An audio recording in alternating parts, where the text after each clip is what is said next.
नमस्कार फ्रेंड्स, मैं निरंजन कुमार स्वागत करता हूं आप सभी को आपके अपने YouTube चैनल पर। आज हम आपके लिए एक ऐसा टॉपिक लेकर आए हैं जो या जिस टॉपिक से प्रत्येक एग्जाम में एक ना एक सवाल आवश्यक रूप से पूछ लिया जाता है। तो चलिए देर ना करते हुए देखें कि आखिर आज हम इस वीडियो में क्या देखने वाले हैं। तो जैसा कि आप स्क्रीन पे देख सकते हैं, यहाँ दिया है हार्मोन और अंतःस्रावी ग्रंथियां। मतलब जो हार्मोन होते हैं हमारे शरीर में, यानी मानव के शरीर में जो हार्मोन होते हैं वो किन अंतःस्रावी ग्रंथियों से स्रावित होते हैं और उन हार्मोन का कार्य क्या होता है, उसी को आज हम इस वीडियो में कैप्चर करने वाले हैं, यानी हम इस वीडियो में जानने वाले हैं। तो देर ना करते हुए चलिए शुरू करते हैं एक एक करके सभी हार्मोन के बारे में कि आखिर कौन सा हार्मोन किस ग्रंथि से स्रावित होता है, वो ग्रंथि कहाँ स्थित होता है और उस हार्मोन का कार्य क्या होता है। तो जो पहला नंबर हमारे पास हार्मोन आता है उसका नाम है थायरोक्सिन हार्मोन। ये जो थायरोक्सिन हार्मोन है वो किस ग्रंथि से स्रावित होता है, ऐसा सवाल पूछा जाता है। तो थायरोक्सिन हार्मोन अवटु ग्रंथि से स्रावित होता है और इसी अवटु ग्रंथि का दूसरा नाम है थायराइड ग्रंथि। अगर आपसे कोई पूछता है कि थायरोक्सिन हार्मोन किस ग्रंथि से स्रावित होता है, तो आपका उत्तर होगा अवटु ग्रंथि या थायराइड ग्रंथि। अब आपसे सवाल पूछ देगा कि ये अवटु ग्रंथि या थायराइड ग्रंथि शरीर के किस स्थान पर पाया जाता है या किस भाग में पाया जाता है, तो आपका उत्तर दिया हुआ है गर्दन में। तो आपका उत्तर सही क्या होगा, गर्दन में।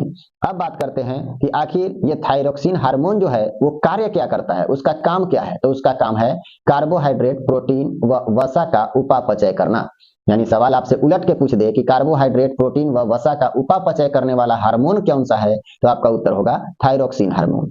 ठीक है, अब चलते हैं दूसरा नंबर हार्मोन के पास। दूसरा हार्मोन है हमारा वृद्धि हार्मोन। तो अगर आपसे सवाल पूछता है कि वृद्धि हार्मोन किस ग्रंथि से स्रावित होता है, तो आपका उत्तर होगा पीयूष ग्रंथि। और पीयूष ग्रंथि को ही मास्टर ग्रंथि भी कहा जाता है। तो सवाल यहां से पूछा जाता है कि मास्टर ग्रंथि किसे कहा जाता है, तो आपका उत्तर होगा पीयूष ग्रंथि को। अब यहाँ पे सवाल उत्पन्न होता है कि पीयूष ग्रंथि आखिर शरीर के किस भाग में पाया जाता है। तो पीयूष ग्रंथि जो है वो शरीर के मस्तिष्क में पाया जाता है। यानी हमारा जो मानव शरीर है उसके मस्तिष्क में कौन सा ग्रंथि पाया जाता है, पीयूष ग्रंथि। और उससे कौन सा हार्मोन स्रावित होता है, तो वृद्धि हार्मोन। अब यहाँ पे बात ये उठता है कि ये जो वृद्धि हार्मोन है, ये जो वृद्धि हार्मोन है वो वृद्धि हार्मोन का कार्य क्या होता है। तो हमारे शरीर की वृद्धि व विकास का नियंत्रण करना इस वृद्धि हार्मोन का काम है। यानी वृद्धि हार्मोन जो है उसका कार्य है हमारे शरीर की वृद्धि व विकास का नियंत्रण करना। अब बात करें तीसरा हार्मोन का, तो तीसरा हार्मोन है एड्रीनलिन हार्मोन। और एड्रीनलिन हार्मोन किस ग्रंथि से स्रावित होता है, तो आपका उत्तर होगा अधिवृक्क।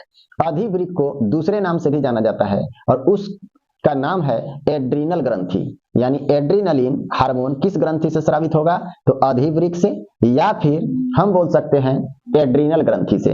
अब बात यहाँ ये उठता है कि ये अधिवृक्क कहाँ पाया जाता है, शरीर के किस भाग में पाया जाता है, तो आपका उत्तर होगा वृक्क यानी किडनी के ऊपर।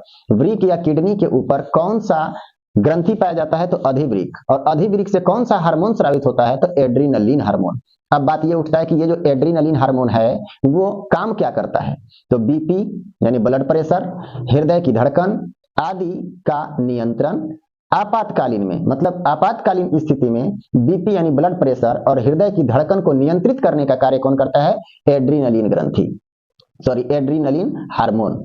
अब बात करें अगला यानी चौथा हार्मोन का, तो चौथा हार्मोन है हमारे पास इंसुलिन। और ये जो इंसुलिन हार्मोन है वो किस ग्रंथि से स्रावित होता है, तो उसका नाम है अग्नाशय। यानी अग्नाशय ग्रंथि से इंसुलिन नामक हार्मोन उत्पन्न होता है। अब सवाल ये उठता है कि ये अग्नाशय जो है वो शरीर के किस भाग में पाया जाता है, तो उत्तर होगा उदर के नीचे, मतलब पेट के नीचे पाया जाता है। अब बात ये उठता है कि आखिर ये जो इंसुलिन हार्मोन है वो इंसुलिन हार्मोन काम क्या करता है, तो इसका उत्तर होगा रक्त में शर्करा की मात्रा का नियंत्रण करना। यानी जो ब्लड होता है, खून होता है, उस खून में शर्करा की मात्रा का नियंत्रण करना इंसुलिन का काम है। सवाल आपसे उलट के अगर पूछ दे कि रक्त में शर्करा की मात्रा का नियंत्रण करने वाला हार्मोन कौन सा है, तो आपका उत्तर होना चाहिए इंसुलिन हार्मोन। अब बात करेंगे अगला हार्मोन का, तो चलिए अब अगले हार्मोन की ओर बढ़ते हैं। अगला हार्मोन है पांचवा, जिसका नाम है लिंग हार्मोन। अब लिंग हार्मोन में दो तरह के हार्मोन आते हैं, नर के लिए अलग और मादा के लिए अलग। तो नर में जो हार्मोन पाया जाता है उसको कहा जाता है टेस्टोस्टेरॉन।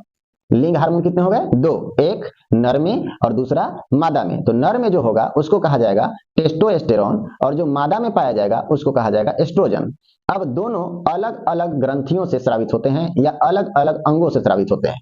तो ये जो टेस्टोस्टेरोन है जो नर में पाया जाता है वो नर में वृषण से स्रावित होता है, जबकि जो एस्ट्रोजन है जो मादा में पाया जाता है वो अंडाशय से स्रावित होता है। अब बात ये उठता है कि आखिर ये वृषण और ये अंडाशय पाए कहां जाते हैं, यानी शरीर के किस भाग में होता है? तो यहाँ पे उत्तर में आप बोलेंगे पेट का निचला हिस्सा। पेट का निचला हिस्सा जहां पे जननांग पाया जाता है वहीं पे उसी में वृषण और अंडाशय स्थित होते हैं। अब बात ये उठता है कि ये जो लिंग हार्मोन होते हैं वो काम क्या करते हैं?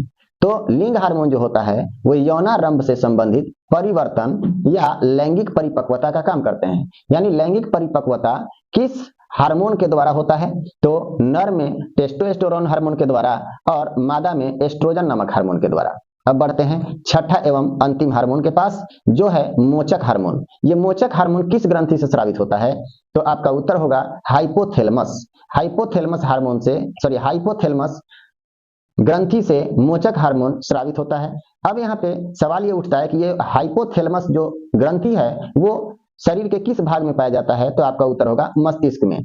अब मस्तिष्क में जो हाइपोथैलेमस ग्रंथि पाया जाता है जिससे मोचक हार्मोन उत्पन्न होता है, वो मोचक हार्मोन काम क्या करता है? तो मोचक हार्मोन का काम है पीयूष ग्रंथि से हार्मोन के स्रावण को प्रेरित करना। यानी पीयूष ग्रंथि जो मस्तिष्क में पाया जाता है उससे हार्मोन को स्रावित करने के लिए प्रेरित करने का काम कौन करता है? मोचक एंजाइम। इसी के साथ मानव शरीर में पाए जाने वाले हार्मोन वो किस ग्रंथि से स्रावित होते हैं वो, और वो किस भाग में पाया जाता है ग्रंथि, इसके बारे में, और हार्मोन क्या क्या कार्य करता है उसके बारे में हम लोग इस वीडियो में देख चुके हैं। अगले वीडियो में हम आपके लिए लेकर के आएंगे मानव मस्तिष्क को, और मानव मस्तिष्क के कितने भाग होते हैं, उनके कार्य क्या क्या हैं उसके बारे में बताएंगे। तो कीजिए अगले वीडियो का इंतजार। तब तक के लिए जय हिंद, जय भारत।